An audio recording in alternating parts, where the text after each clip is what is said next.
Thank you for taking the time to speak with us, Dr. Gremmen. I wonder if you could just introduce yourself for our listeners and our viewers and tell us a little bit about your background. Okay, I'm Bart Gremmen. I studied philosophy and philosophy of science and ethics at Nijmegen University. I got a PhD on the way science is used in professional practices at Twente University in the Netherlands. I joined the Wageningen University in 1989. And yes, I was also in the Agricultural Ministry of the Netherlands, where I was Deputy Director of Biotechnology for 3 years. And after that I started a program on genomics for 12 years, and it's just a bit finished, and now I'm more doing all kinds of applied ethics, environmental ethics, animal ethics, food ethics, ag. So this is my core business, applied ethics now. That sounds like a familiar story to my own too. As you know, we've invited you here to speak as part of our ROC Research Ethics lecture series. And one of the questions we've asked our guests so far has been, what contemporary ethical issues do you see as particularly relevant in research ethics? And I know your work as an applied ethicist has overlaps to these more traditional questions of research ethics, but I wonder if you could share a little bit about what ethical issues you identify as particularly important and what makes them relevant to our students today.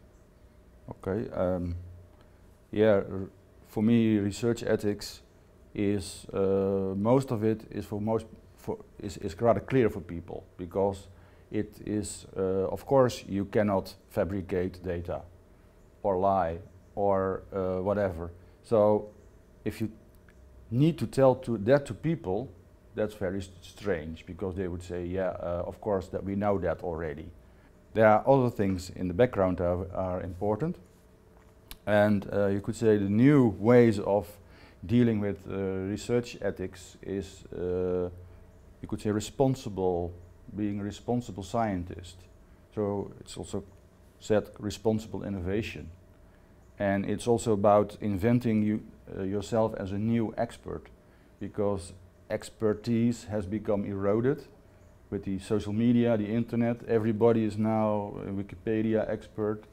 And so scientists and technologists have to fight back, you could say, and show in a positive way that what their expertise is all about. And it's also about democratization of knowledge. It's very important that, yeah, that is not that we can vote, but there's really something else going on in the area of knowledge. So I think the global knowledge is very important, that the global and the local, and that of course people who are experienced as professionals have also knowledge and are important. But still there is this science and technology based knowledge that must be more or less shown to people. Like you could say knowledge as justified through belief. It's a kind of standard definition where there is belief, but there is also truth. And there is, of course, that together you have account for it in a way. So you justify it. So if you cannot justify it, but it's true, then it's true without that the community, for example, can check it. So you've identified some pretty broad or high level, both ethical questions and epistemic questions you were talking about on the latter hand. In the context of genetically modified organisms, are any of these ethical or epistemic issues novel, or are they just new applications to a new biotechnology, or relatively new? I think they are not novel, but they emerge. So for me it's important that in a new technology, and they call this the last 5-10 years, it's about emerging technologies, there's also emerging ethics. So it's not the case that first scientists and technologists do the work and later on you look at the ethics of it. No, the ethics is already from the start there. And it also changes. So if the science changes, the ethics also changes. So it is a kind of double process. And for me, it's also not clear at the beginning what's going to happen with the ethical aspects. And they more or less are still not clearly developed. And often surprises are there. So, but that's for all. There's nanotechnology, all kinds of technology, not only specific for GMOs. Coming from the European perspective, it sounds like what you're describing is a proactive approach rather than a reactive approach. Yes. So that's the description you're offering of ethical issues developing alongside technological issues. That seems to be something that hasn't developed in that way in the U.S. historically. Could you give us a little bit, tell us a little bit about the difference that you see between U.S.-based approaches towards ethics and your approach coming from the Netherlands? Yeah, or our approach was also based on first the science and then other things like societal aspects, ethical aspects. But you could say some 10, 20 years ago with environmental problems, pressure groups, NGOs, scientists getting a kind of backlash. Their funds were taken away. A lot of years of hard work and time were in one blow worthless, had become worthless. So these scientists, some of them thought, okay, let's change our behavior and invite ethicists and social scientists from the beginning. So with genomics, the start of plant genomics, for example, we were there from the very beginning. And also they invited us. So we also got money to do that. We got about, in my case, about 2 million euros to work for quite a while. So that, and at the end of 12 years it became 3 million euros. So that's not peanuts. So there's a lot of PhD students that could, and this money is more or less provided by the government, but also because the plant scientists themselves, they more or less saw this as a necessity. So there's a really interesting hybridization then of the social science techniques and scientific techniques and methodologies. But since these, as these topics are, as you described, emerging technologies, emerging properties, are there specific scientific tools and techniques that are important or essential for understanding genetically modified organisms? Yeah, to understanding GMOs as such, you need, of course, the natural science. You need, for example, all kinds of methodologies, sequencing. That's more technical stuff. But you also can use things like discursive psychology to understand how people talk about this, and also scientists, how experts among themselves. For example, I have a PhD working on. She's now already finished, but she looked for years at how experts talked about the other that was not present, and the other being farmers, consumers, and these experts a lot of times talked about the others, and they more said, okay, we know what consumers think because we are consumers ourselves. So, and using discursive psychology shows that they do this for specific reasons. So they do things talking about this in a special way. So it's not about the content what they say, but about what they are doing. For example, they are showing that although the consumer and the farmer is absent, that they know what they think, and it's okay. So discursive psychology is about understanding other people's approaches to a particular problem. Yeah, just what are you doing while saying this or that. And in the past, of course, we often concentrate only on what the content of what people say, but what they are doing while saying that, and also if they take turns, there is a kind of interaction between people. For example, it's not so as much what you are really saying, but what you are up to while saying it. Right. So this is a way of getting at the oftentimes the disconnect between what we say we believe and how that translates then into our actions Yes. in the world. And we learn this in the socialization process. We have small clues where we immediately understand that people want to do that. They say this, but they say they want to be a cooperative, for example, but they show that they are not. So this kind of a gap between what you show and what you say is very important. And also for scientists, we learn them to reflect on that, kind of look into the mirror, listen to the tapes, and what do you learn from it?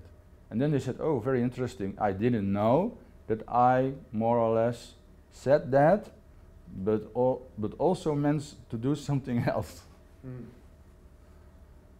That's really interesting, especially given the diversity of stakeholders that are involved. So scientists and social scientists and humanities folks and philosophers like ourselves. Yeah.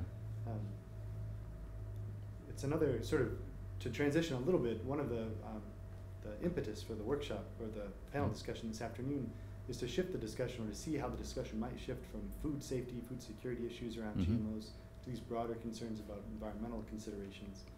And it seems like that's a scientific shift in the focus of science related to GMOs. I wondered if you could tell us a little bit about what you see as the central ethical issues in future research around GMOs, and whether or not the same set of stakeholders are involved. Yeah, I think in the in the future there will be a kind of indeed there is now a switch to health, and health and food are now more or less become very related and interlinked, and healthy lifestyle is not only exercise but also eating healthy food. So it is also a consumer thing. So now GMOs is a producer thing. The benefits are in the corner of the producer. And what I think we'll see is that people take over and say, okay, as consumers, we must be the final end. And please, technologists and scientists, go to a kind of reverse engineering. Take our aims as your starting point, and then go back into the fundamental science and try to more or less give us what we need. And we need healthy food. So what is healthy food?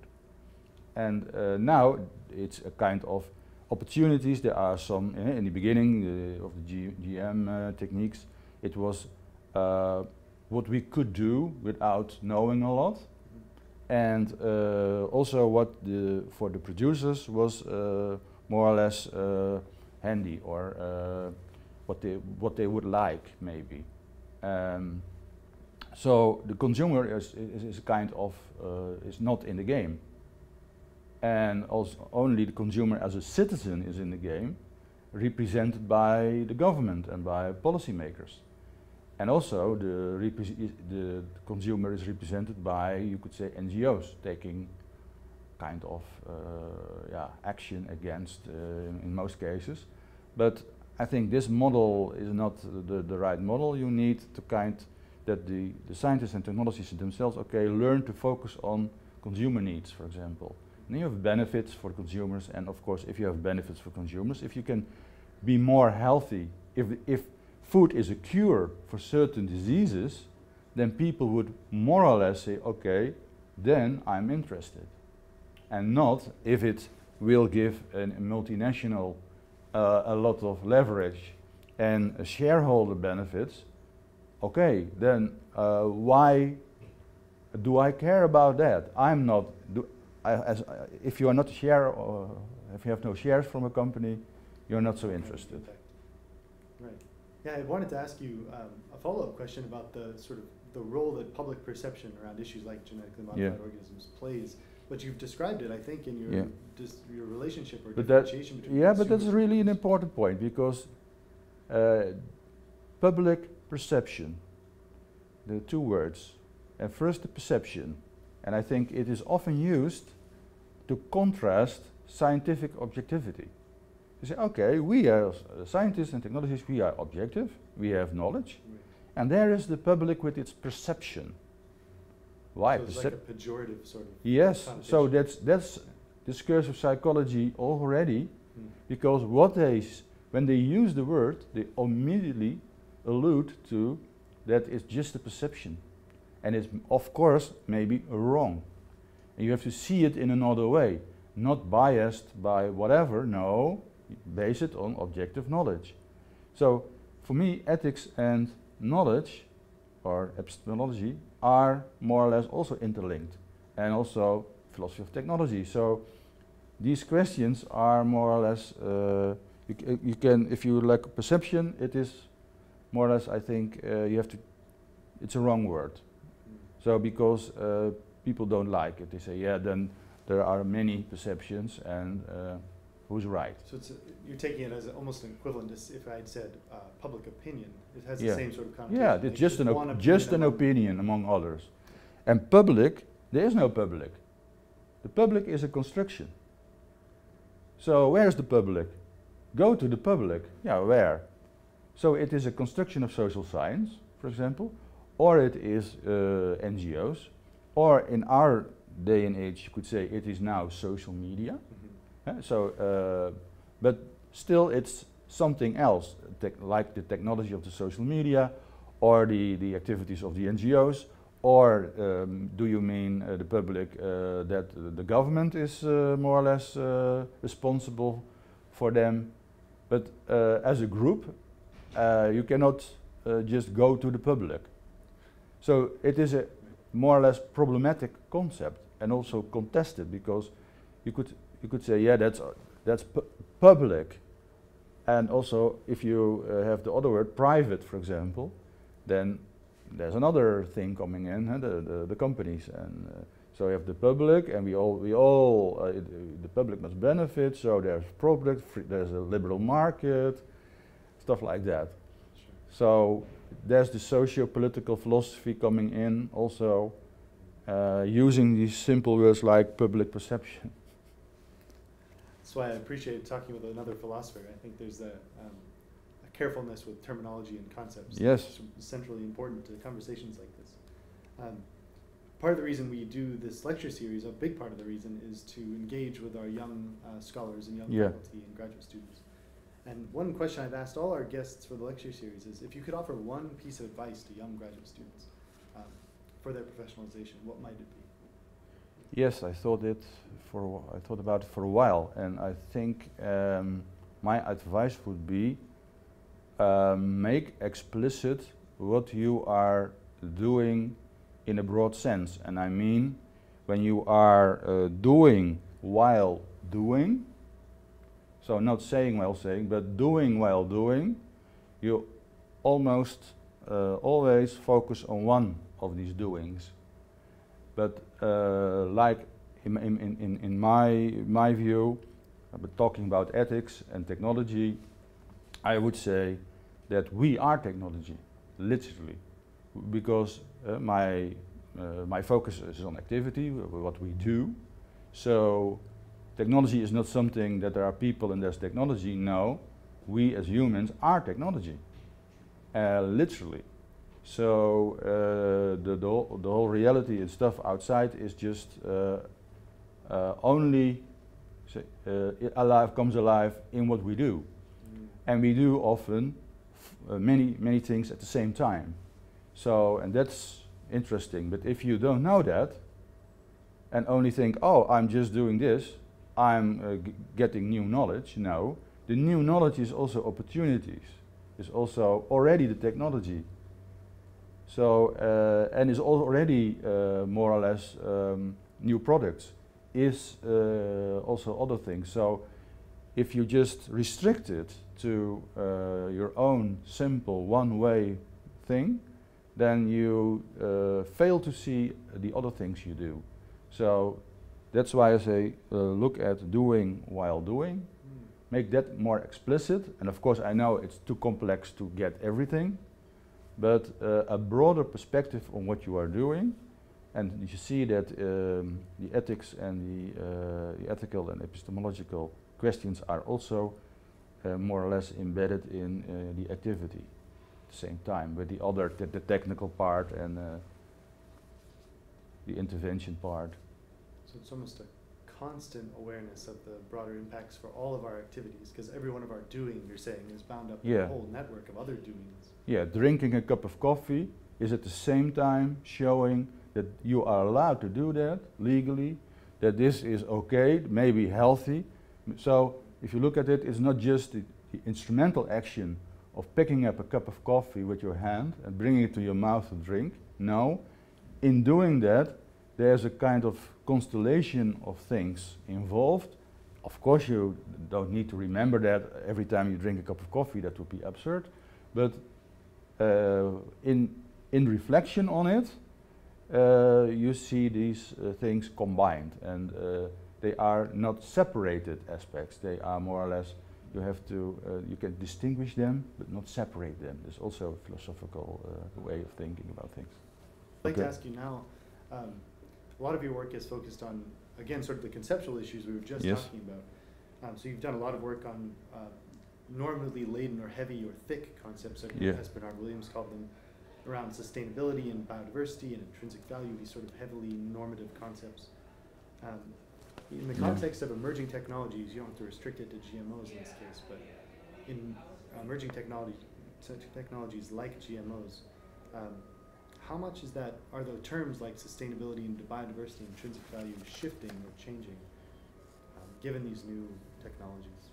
But biodiversity is a good example because it's ecologists hijacked it to gain momentum, because in the 60s and 70s when the grants all slowly went to more molecular work, field biology and ecology had to suffer. And then they came up with a bright idea to say, okay, we ask the government to pay attention to biodiversity, because that's very important for the world today. So that was a kind of strategic move also. So it's not only that it's of course science, but it's also in the world of policy, it is a strategy to get money. But I would say policymakers always lag behind. They, the regulation is often 20 years behind the current state of the art. So, and there's also, I think, too much focus on definitions. Like in the beginning, a lot of people said, yeah, sustainability, that is rather strange because there are more than 100 definitions. So I can just leave it aside because it's a silly concept. But now you could say with triple P and after Brundtland of triple P, there's a kind of indeed a development where people now are more aware, and it's even companies, they use it a lot, sustainability, but they have translated it in a kind of practical way, and they have a kind of annual report on it, and they, so slowly you could say that these things indeed change, but they are more embedded in the everyday practices of companies and of people, and I think that's okay. So I would say that there is a kind of non-neutral use of these concepts, and one of the examples from GM that explains a lot is, for example, the concept of terminator genes, and that's a kind of, they terminate when this technology prevents a kind of that there are new seeds. So there's a kind of sterility involved. And you cannot use the seeds, you can only eat them, but they are more or less sterile seeds. So that's horrible for farmers from the conventional because it part. forces them to rely on the companies to provide these seeds Yes. annually rather than... Yeah, but Monsanto said, okay, we have the technology, we will not use it because many groups were outraged, you could say. And also this horrible name, Terminator. It's it's kind of movie. Now, years later, there's another debate between organic farming and GM. And the people for organic farmers say, you are now making it impossible for us to farm in an organic way because the wind blowing and we will get influx of material from the GM fields. And we are contaminated and it's up to a certain percentage is not organic anymore. We would like 0 and that's impossible. And we would not like to have a kind of area in between our fields. But that's rather strange and impossible because then you have to arrange the whole way of planting fields and stuff like that. But if GM is using Terminator's genes, then there's no problem because then there is no influx in the organic field. So then this bad technology could be good in the sense that it prevents organic farming to go out of business. But they already declared that it's impossible because that's a really bad technology.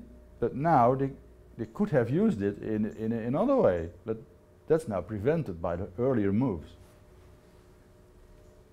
So there's a dynamic here where you can say, okay, 20 years ago this was unacceptable, but now it's has become more important and maybe a good thing, like silencing a gene. Some crops are poison. Cassava, for example, is a good example. It's poisonous, you cannot eat it, so you have to cook it for a long time to get some chemical out of it. But if you have if you can silence a gene, shut it down, then it's not that it's transgenic in the sense that you take a gene from another. No, one of the genes is just so these are great examples of the way that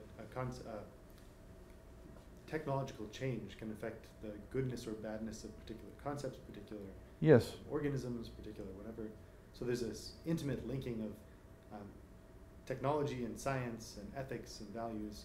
These things are intimately bound up together. They are in the black box, you could say, and if you open the black box, you will see that there are a lot of technologies, and now they're all the same, it seems. But I would say no, if you look closer, and you look at case by case and technology by technology, it's not all GM, for example. And you need to scrutinize this. Fantastic. Thank you so much.